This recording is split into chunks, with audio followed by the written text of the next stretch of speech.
Mis à jour le 6 mars 2018 à 18h45. En diffusion ce soir sur TF1, Les Visiteurs devrait une nouvelle fois faire rire bon nombre de Français.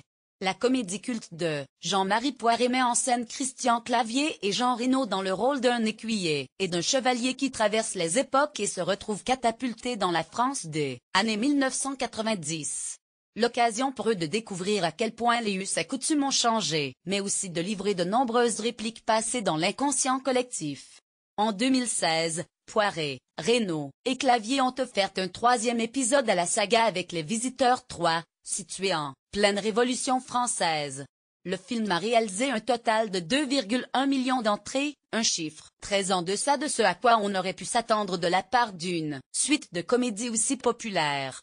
Cette déception commerciale, mais aussi critique, pourrait bien avoir scellé le sort d'une suite.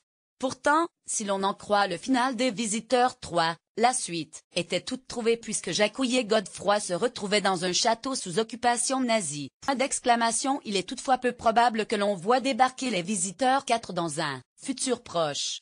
Dommage.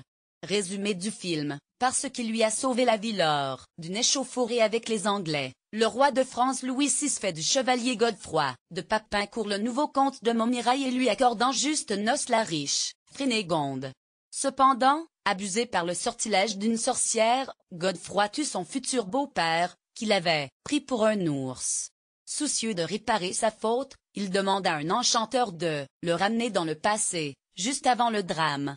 Mais, après une erreur dans la formule, il se retrouve, toujours flanqué de son fidèle écuyer Jacouille la Fripouille, en l'an de grâce 1992. Les deux hommes se lancent à la découverte du monde moderne. La voiture d'un facteur fait les frais de leur étonnement et de leur belliqueuse humeur.